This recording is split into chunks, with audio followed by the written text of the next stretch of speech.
Welcome to the Daniel Ademi podcast, cutting through the noise one episode at a time. I'm your host, Daniel, and here we dive into honest conversations, real stories, and the idea that shape our lives. Whether you are here to learn, reflect, or just breathe, this is your stop for everything true. Let's dive right in. On today's episode, I want to talk about something so many of us can relate to, but we rarely get to unpack what it really means to grow up Nigerian. There's so much pride in our culture. I mean, we're talking about the food, the music, the resilience, the joy. But above and beyond all these things, let's be real.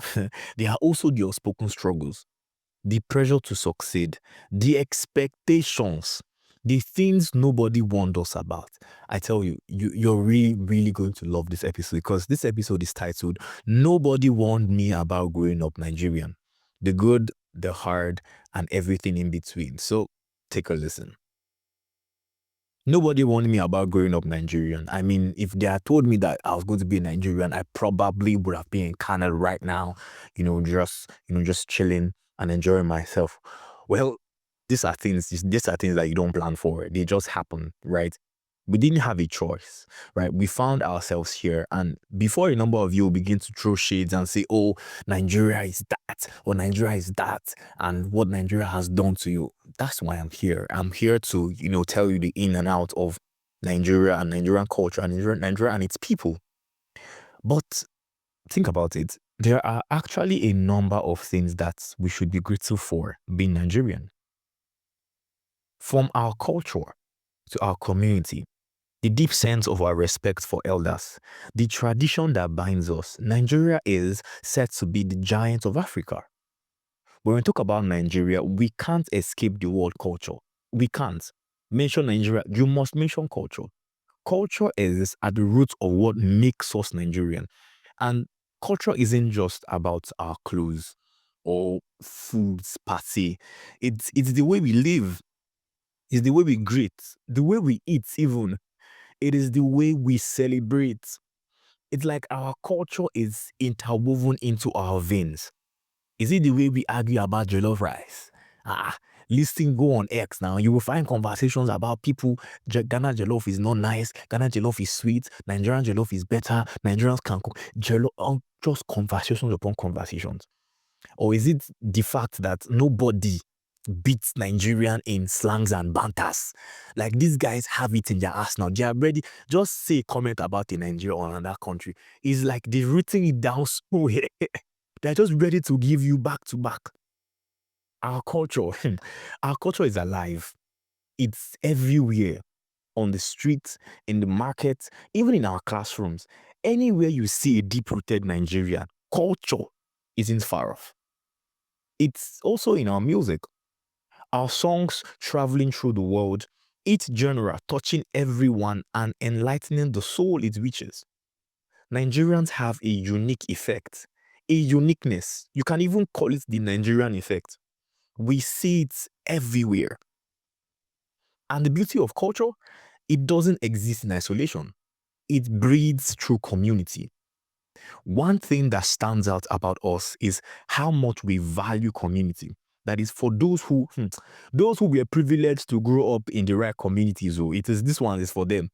From neighbors checking in on you. They will not see you 2 days, 3 days. You just come and hear knock on your door. Pom pom pom. You there, so I never see you. How picking? How just plenty conversations. From them helping you in birthdays to your weddings to naming ceremonies, community is the heartbeat of it all. In some sense, it makes us feel like we're never really alone, especially those times when it becomes too overwhelming. There's always someone to help. Even though you don't want them to help, they are always there for you. And that's what community is about. Now, amongst all things, there's also one value that keeps our community glued together. And that's our deep respect for elders. It's in the kneeling down. Trust trust Yoruba people. Yoruba people can kneel down on the road. They can be on the road and kneel down for you. Even if it means to prostrate, they will prostrate on the road. Are we talking about the names and titles we give our elders?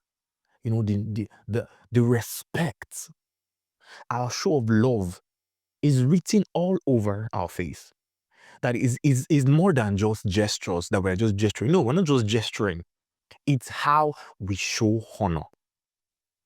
It teaches us humility, but it also comes with its challenges.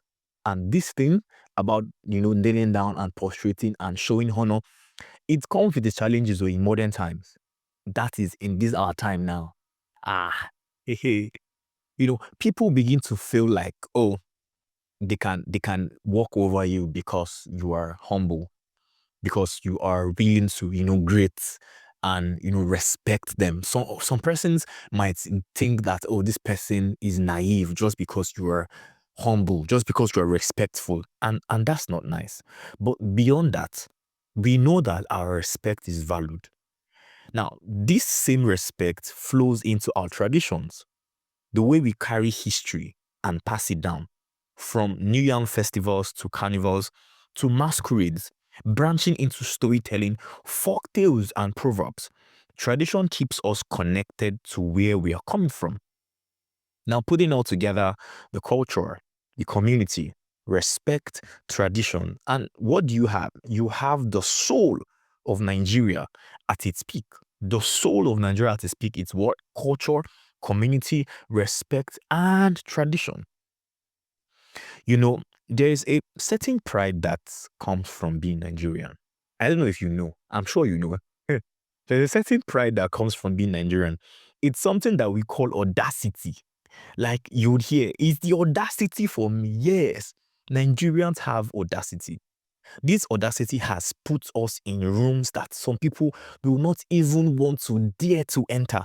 Why? But because of the audacity that is within us, it sets us apart from everyone else. It's the pride in being Nigerian. Now, as much as this pride is found in so many of us, there's something we often overlook. And I believe it's one key area that we need to know, which is our parents didn't tell us about this area. I wish they did though. Guess the area. I call it the pressure nobody warned us about. I'll say it again. The pressure nobody warned us about. From a very young age, we've always heard this. The person that took first, did he have two head? The person that took first, did he have two head? Then he now follows up with, you will now say no. Then the next question is, so how come this person took first in the same class that you are in? Now, which often leads to a series of consequences for failing to pass. Now, when you have told your parents, oh, your parents have told you they are going to buy you a phone, they're going to buy you something nice when you get A or when you get first, and then you now feel, there's no phone for you, there is nothing. I mean, there is nothing for you. Now, as much as I don't encourage failing in class and all that, but this one is consistent. Think about this. This consistent action that our parents keeps mentioning first. It has made a lot of people lose themselves in trying to get a degree because it's either first class or nothing. Because of that thought that they've told you since when you were young, first, and you now enter into university, they tell you, oh bro, you must come back to this house with first class or don't come back at all. And this particular notion has made a lot of people lose themselves. Now, is bagging a first class degree bad? I'm not saying it is bad. Please, don't get me wrong. But the sheer will to continually push ourselves over and over. We lose friendships over and over. We lose the fun of living over and over. We lose our social battery. At this point, I don't even think there's any social battery anywhere. Why? Because of we want to carry that badge of honor. That badge that says first class or nothing. And you see, these pressures, they never stop. They are always there. Right from our childhood, it has stuck in our minds. The subtle cues, the everything that happens in between, it just